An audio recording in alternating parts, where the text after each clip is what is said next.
Yo yo yo, it's your boy SharkDiver345 and I'm here with World War III Gaming. Hello there, SharkDiver. Nice to see you.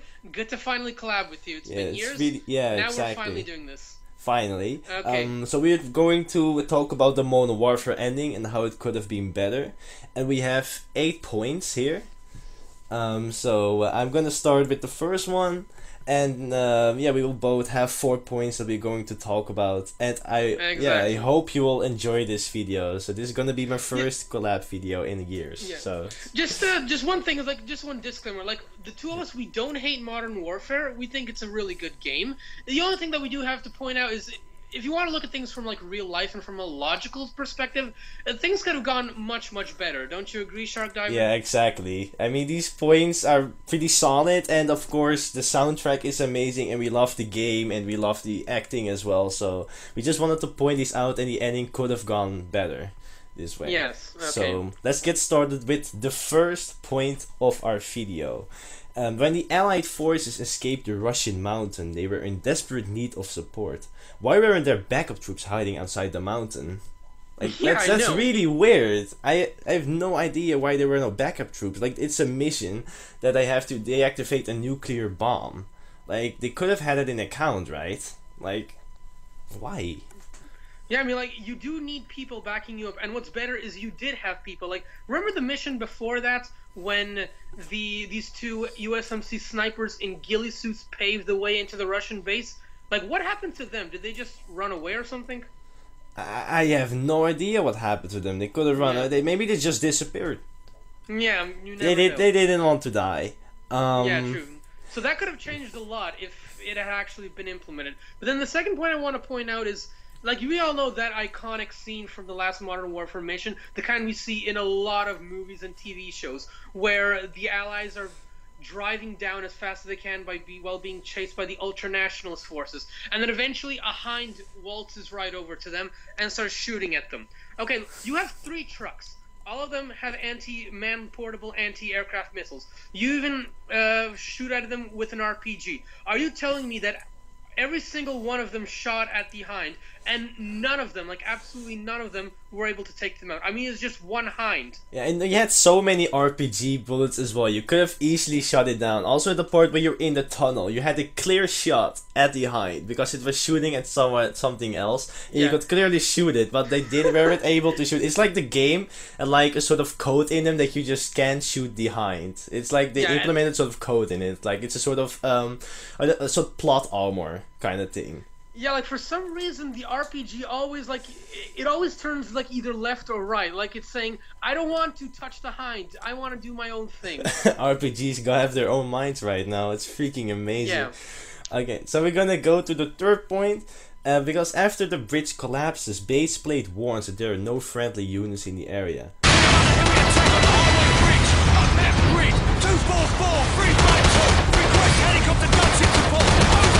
Working on it, Bravo 5. Loyalist forces in the area may be able to assist, but we cannot confirm at this time. Base plate out. Like, seriously, even after driving for a while and far out, the Allied forces had no units stationed there? Yeah, it's just weird. Again, they're just sending basically what they think are cannon fodder far out for the most important mission that actually needs to be done. I mean, just why? There were millions of lives at stake and they had no backup troops. They had no troops. Yeah. It's really weird. Yeah. And they could Oh, have and done that better.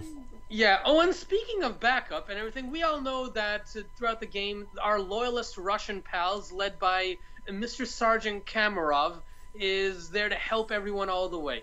And then eventually he waltzes in to say, hey, look, we've come to help.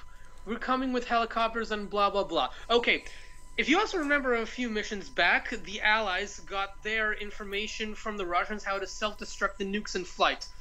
Okay, don't you think the Russians want to retake their own nuclear facility instead of just giving it to someone else? Like, how come? What's the point here? Russians are all about how we have the most powerful army in the world, and we're going to retake everything that's ours. Why on earth are they not helping their friends retake something that's very important? That's a really good point you got there. That's a really good point. I don't understand it either. It's just Yeah. really weird. It's their own country, and those people want to destroy a couple of cities in America, and they're like, oh well, we're not gonna help you out until the end of the game for the sake of the plot.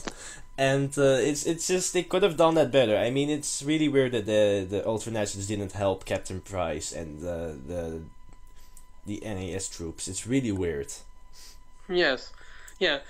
And then, we all see that iconic fight on the bridge where they're all, completely outnumbered. And then, as usual, the Hind just swoops in and kind of injures almost everybody.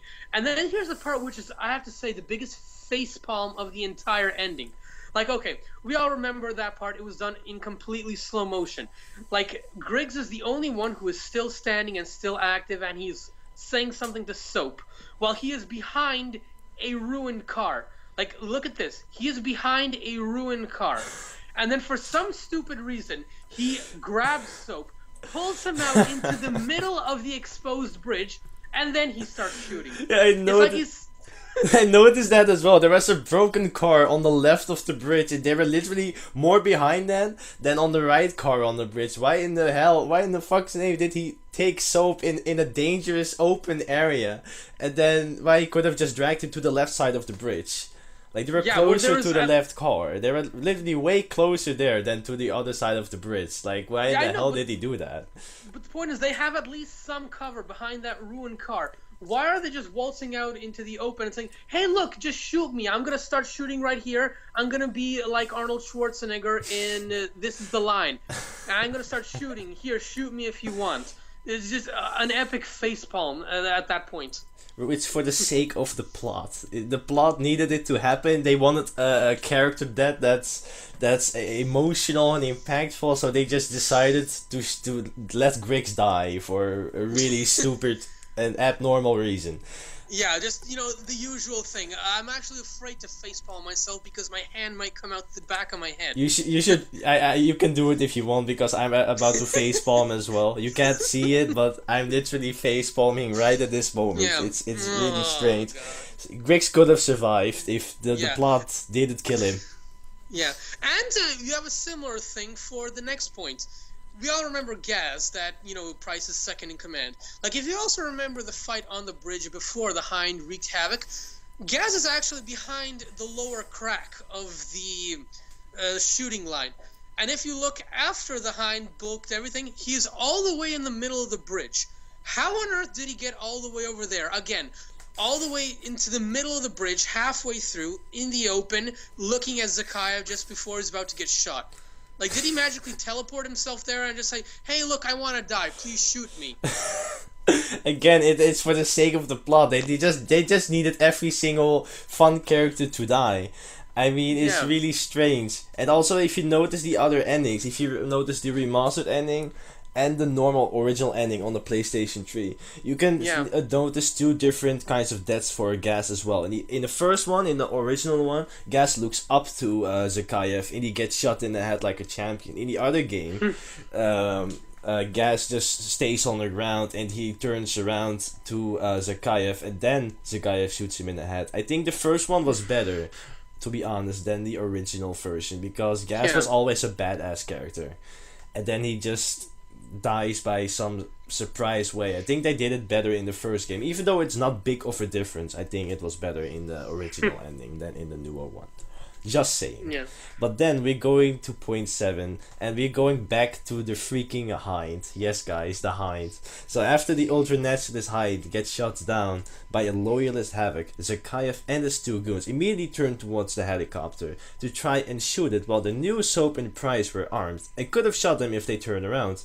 Oh yeah, let's finish off these two quickly before they kill us. Oh no, a Havoc shot down a helicopter. Let's abandon our attention to people. Can we kill with who we can kill with small arms and open fire on an armored helicopter that we can't kill with small arms? Wait, did I even say exactly? it?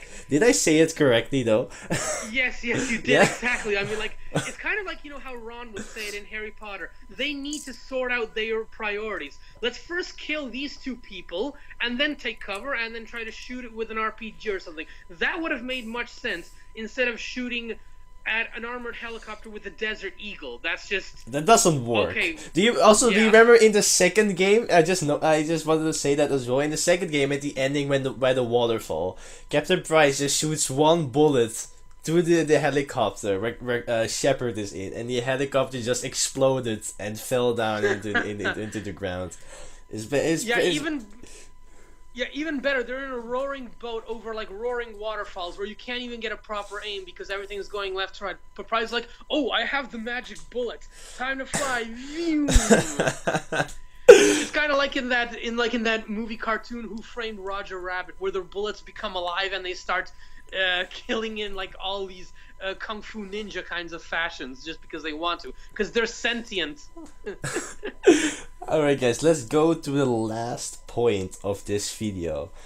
And when Captain Price is unconscious, a Russian dude is trying to give him CPR.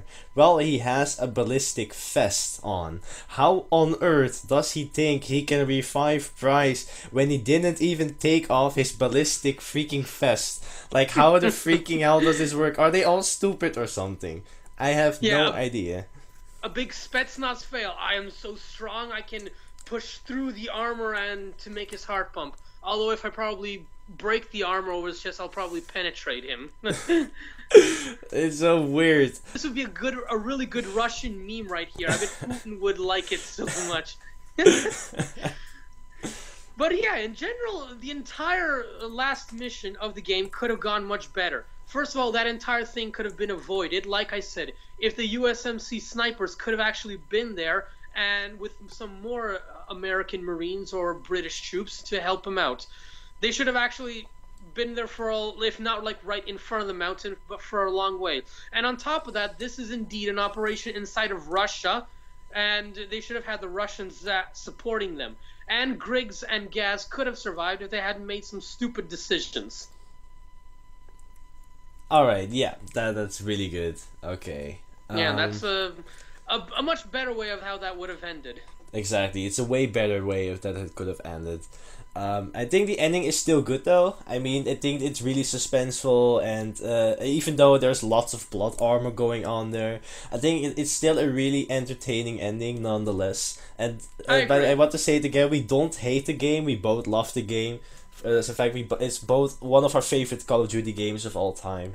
And I hope you agree with our points and that you enjoy this video.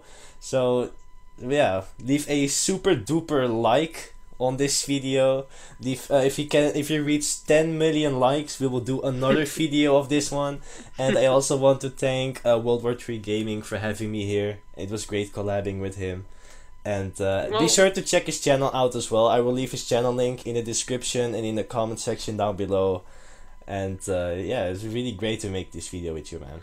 Yeah, again, thank you for being here, SharkDiver. I will also leave a link to his channel in my description, and I will also pin his comments in the comments below. This was really fun, and if you guys are willing, later on we can do another collab where we can discuss the endings of Modern Warfare 2 and 3. And I would argue even Infinite Warfare, because I have to say, I know Call of Duty needs a body count, but it kind of has some questionable endings, I have to say. Okay, I haven't played Infinite Warfare yet though, so I think I have to play that before we do that video, if you're gonna do that one. Yeah. Because I wanna finish the game and see it for myself first before I start judging it, you know? Because also with my top 10 best shark movies video, I watched every single movie. And I only want to do a sort of video if I actually played or experienced it, you know? Because I don't wanna judge things that I don't know of, you know? If you know what I mean. So I'm gonna play Infinite Warfare first before that. So yeah, guys, leave a But did we do the outro already? Well, yeah. Yeah, it's super like. Thank you guys for watching. You're all awesome, and we'll be back doing a collab together soon. Yeah, just be sure to leave the 10 million likes, otherwise there will be no further video. Yeah. No, just kidding, guys. We love you. Thank you for watching. All of you. All of you. Okay. See ya. See ya. Bye bye. Yo yo.